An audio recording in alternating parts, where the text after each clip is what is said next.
Balado s'excuse de suite, c'est dans le jeu. Et derrière, on avait besoin d'Ahmed, justement, pour faire fructifier cette action avec Oman, qui est allé chercher 3 points si on avait joué au rugby. La touche pour les Libyens, alors que les deux équipes réclamaient le ballon. Pas d'accord. Le Brésilien de la Guinée équatoriale, arrivé après, vous le disiez tout à l'heure, la double démission de Henri Michel, le Français. Parce qu'Henri Michel réclamait des fonds pour soutenir son équipe et ça a trop tardé à venir. Et j'en parlais lors de la cérémonie d'ouverture. 775 000 € qui seront distribués théoriquement en cas de victoire. Pardon Thomas, j'allais vous couper parce qu'il y avait un ballon dans la surface de réparation et je pensais qu'on était là proche de l'ouverture du score. On la souhaite tellement. 53 minutes hein, d'ailleurs, Ahmed, et toujours pas le moindre changement pour l'instant. On va arriver à l'heure du coaching bientôt. Attention à ce bon ballon aux abords de la surface de réparation, s'appliquer, donner. Oh là là là là là là. Alors que ce n'est pas terminé. Il faut aller l'aider, il ne faut pas le regarder. Et on va changer de côté. La poitrine. Oh, quel geste. Quel geste.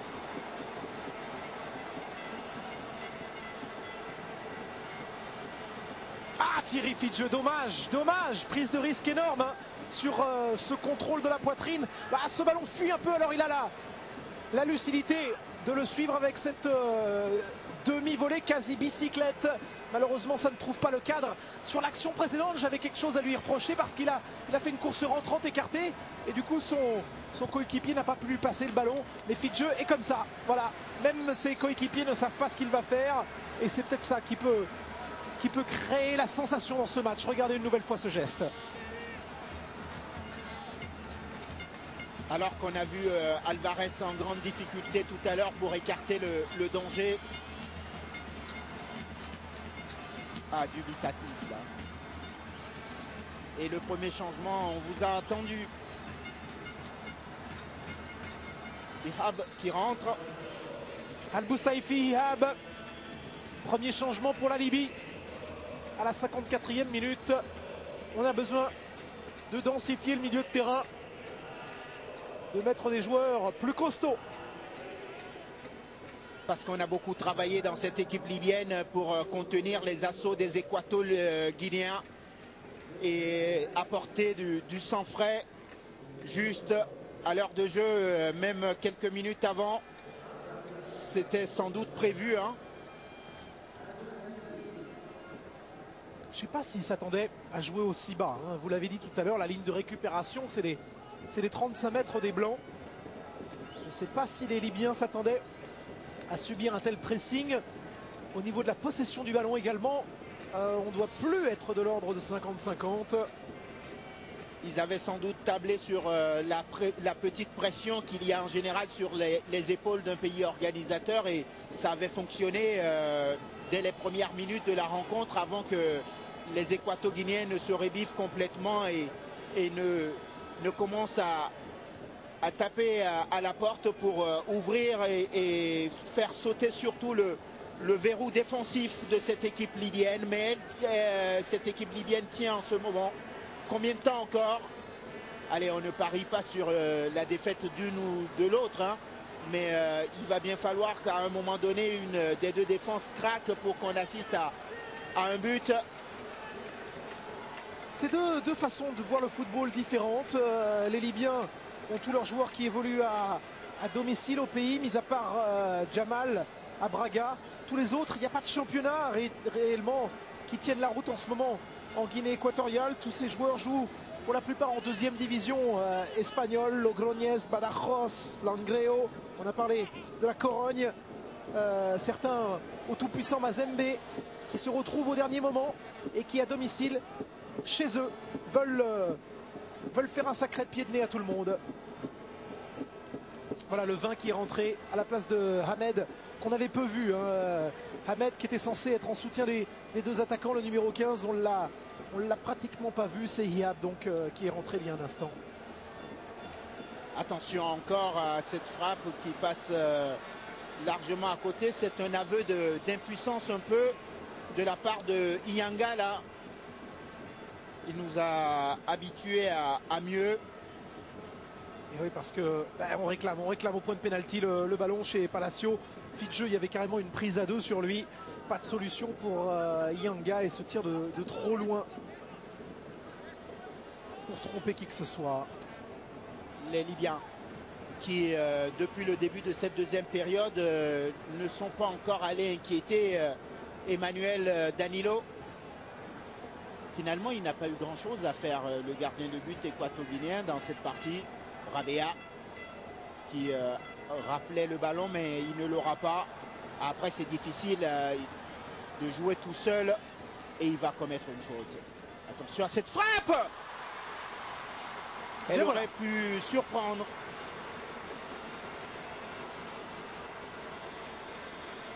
En tout cas, on peut se dire que c'est le bon coaching. Hein. Iab vient de rentrer, il tente sa chance et c'est une frappe cadrée. On disait que Danilo n'avait pas eu de ballon à capter. Et bien celui-là, il s'est bien couché dessus. La spontanéité de la part de Ihab, le nouvel entrant. Attention à ne pas s'endormir non plus. Côté équato-guinéen, Rabea qui va écarter sur le côté gauche. Le porte-manteau là. Et la récupération de la défense équato-guinéenne. Attention, on joue avec le feu. Allez, cette fois-ci, il y a encore un joueur qui est resté au sol, mais l'arbitre ne l'a pas vu. Il décélère devant le but, les Libyens. On a vu ces passements de jambes de Rabea, Boubacar qui ne servent pas à grand-chose. Derrière, on se télescope quasiment avec Ihab qui a une course rentrante. Et l'autre part dans l'autre sens. On se cherche. Et c'est tout bonus pour le Nzalang. Regardez une nouvelle fois, alors qu'on a vu une belle image. Aïe, aïe, aïe, c'est un joueur là qui s'est claqué peut-être. Qu'est-ce qu'il y a? Est-ce que c'est une crampe ou un claquage? Il chute tout seul là, le joueur. Et comme il fait chaud, 26 degrés quand même, on va se désaltérer. Ah oui, c'est spontané. Hein. Attention, si Danilo n'était pas vigilant, ça pouvait le surprendre. Même il a cette petite prise d'appui juste avant d'effectuer ce plongeon pour être plus félin.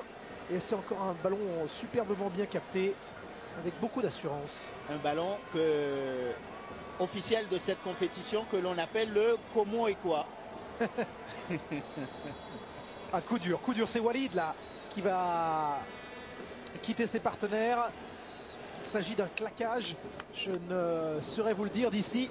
En tout cas, ce que je peux vous dire, c'est que Abdallah Al-Shérif, lui, va faire sa rentrée dans un instant. Ce sera le deuxième changement pour les Libyens.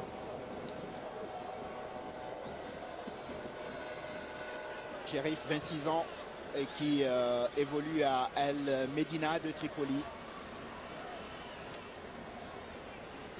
Avec les Libyens qui ont repris le jeu et qui sont en infériorité numérique pour l'instant. Ah non, le blessé va revenir. Il veut encore jouer, il est chaud. C'est normal, il a encore des sensations. Hein. Oh oui, confirmation. Hein. C'est bien Walid là. Qui réclame de retourner sur la pelouse.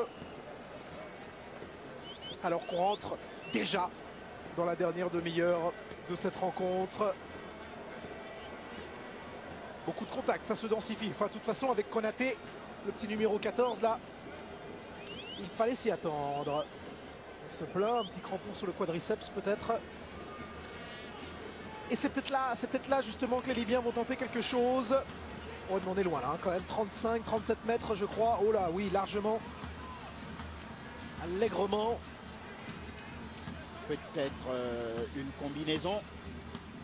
Alors le Fiera de la Libye, Mohamed Jamal, est-ce qu'il va tenter à l'entraînement, 31 mètres. Non, bien plus que ça. Enfin, attention à cette frappe. C'est pour entraîner le gardien équato-guinéen, ça. Ouais. Pour l'instant, c'est des ballons qu'il prend avec beaucoup d'assurance. La relance et ce ballon encore perdu. Ça ronronne un peu dans cette deuxième période. Et vous avez raison de le dire, mais il faut dire que la débauche d'énergie du premier acte a été telle qu'on ne pouvait pas s'attendre à avoir une deuxième période sur des charbons ardents également, sur la même intensité. Thomas, vous n'avez pas une bougie là? Ce serait bien. On l'allume et on se met à prier avant la fin de cette rencontre pour avoir un but. Sinon, nos collègues... Ah, je croyais que vous vouliez faire du spiritisme, carrément. C'est le christianisme, en tout cas, en Guinée équatoriale. Toujours pas de carton, toujours pas d'avertissement du côté de Monsieur Doué. Et ça, c'était à noter, important, c'est vrai. Un match qui se déroule dans un esprit de fair play. Il y a des contacts. Viril, mais pas viril, mais correct, c'est ça.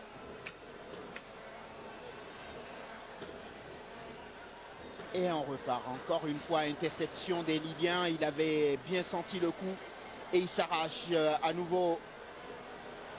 C'est le bon quart d'heure des Libyens, c'est le bon quart d'heure des Libyens. Ils ont réussi à endormir la Guinée. Ils vont finir par marquer là, s'ils continuent d'être oppressants devant les buts comme ça.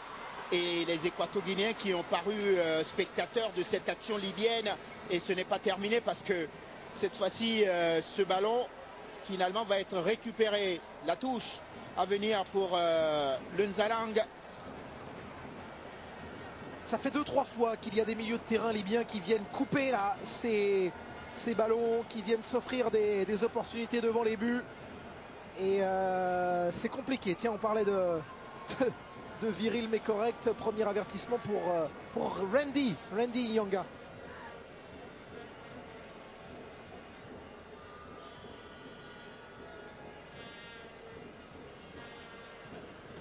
Long ballon. C'était dans l'intention.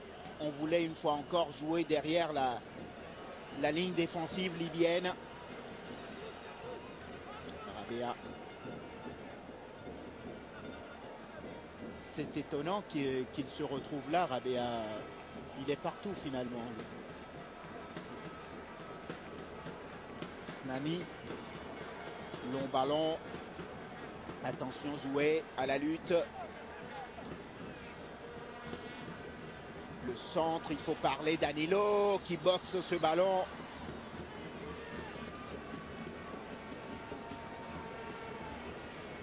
J'aimerais qu'on revoie ce ralenti.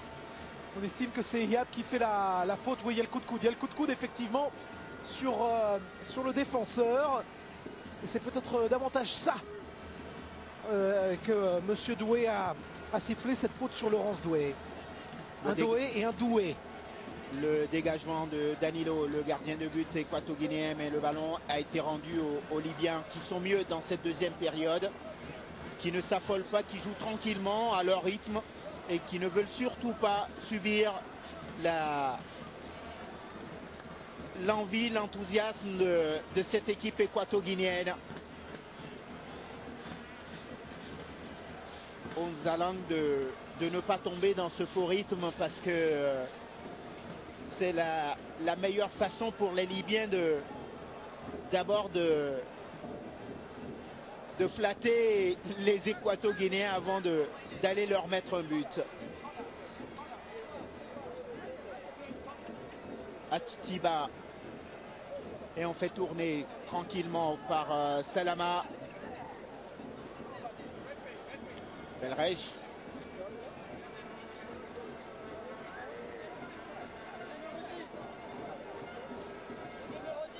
Et on le voit bien, ils ne sortent pas les Équato-Guinéens, ils attendent pour partir en contre. Mais il y a de plus en plus d'espace maintenant. Et on va redoubler les passes pour être sûr qu'on va pouvoir trouver l'ouverture au bon moment. Ah, ils sont en difficulté. Même si là, ils récupèrent le ballon, les rouges du Nzalang. Konaté, la faute.